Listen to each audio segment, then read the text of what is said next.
From the fact that its immediate cause was the almost complete failure of the potato crop due to the rot, the Great Irish Famine is known as the potato famine. The crop that suffered so was that of 1845, and the famine began in the following year and reached its climax in 1847. It is estimated that by this calamity, 200,000 persons perished.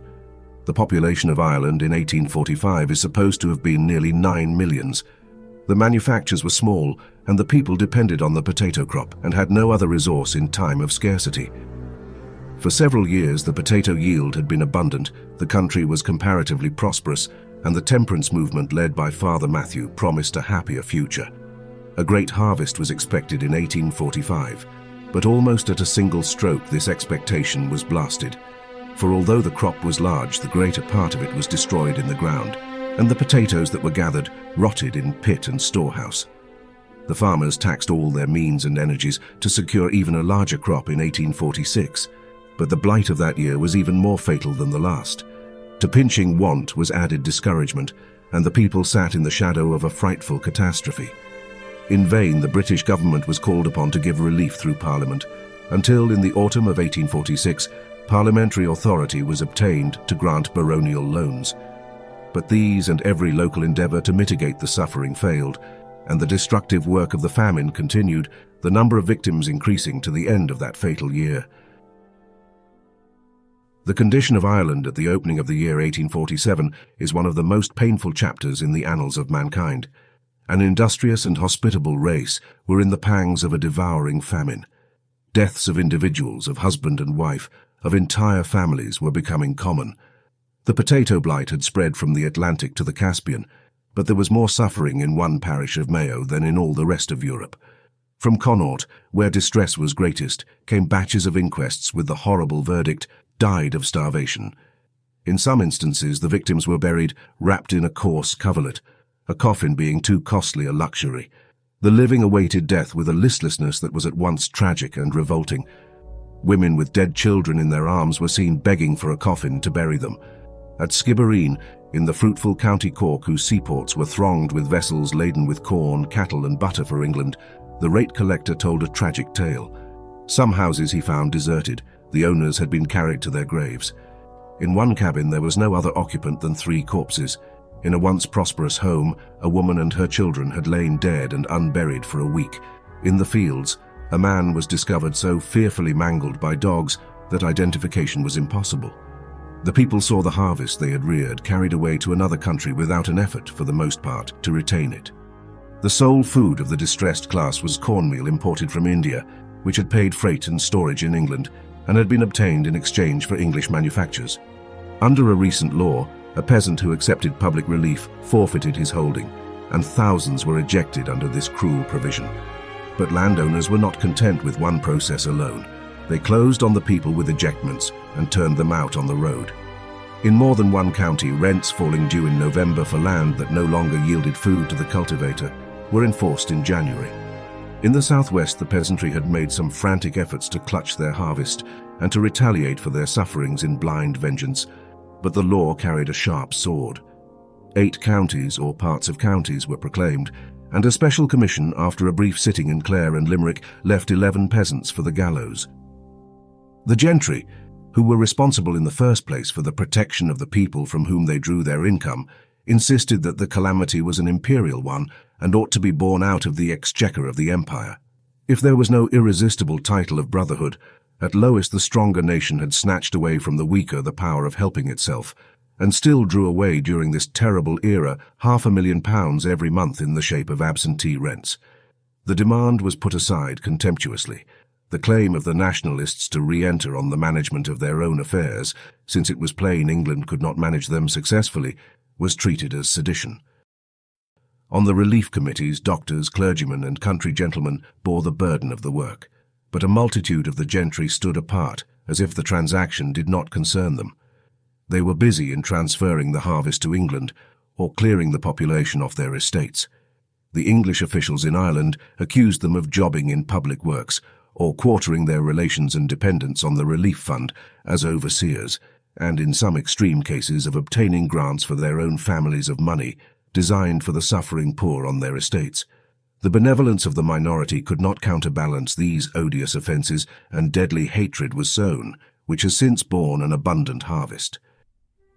It is difficult now to realize the condition of the Western population in the autumn of 1847, but a witness of unexceptionable impartiality has painted it in permanent colors. A young Englishman representing the Society of Friends, who in that tragic time did work worthy of the Good Samaritan, reported what he saw in Mayo and Galway in language, which for plain vigour rivals the narratives of Defoe. This is what he saw in Westport. The town of Westport was in itself a strange and fearful sight, like what we read of in beleaguered cities, its streets crowded with gaunt wanderers, sauntering to and fro with hopeless air and hunger-stricken look, a mob of starved, almost naked women around the poorhouse clamouring for soup tickets. Our inn, the headquarters of the road engineer and pay clerks, beset by a crowd begging for work. As he approached Galway, the rural population were found to be in a more miserable condition. Some of the women and children that we saw on the road were abject cases of poverty and almost naked. The few rags they had on were with the greatest difficulty held together, and in a few weeks, as they are utterly unable to provide themselves with fresh clothes unless they be given them, they must become absolutely naked.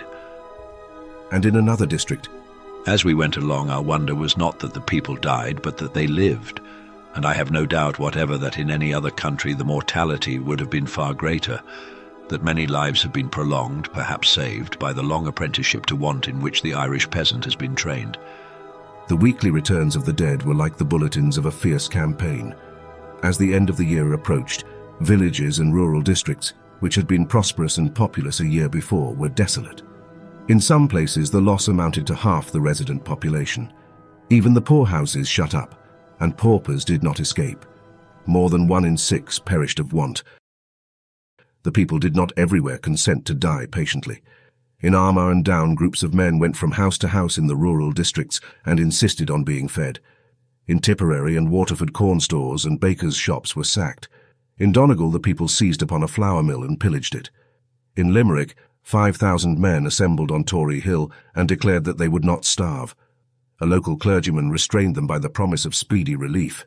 If the government did not act promptly, he himself would show them where food could be had. In a few cases, crops were carried away from farms.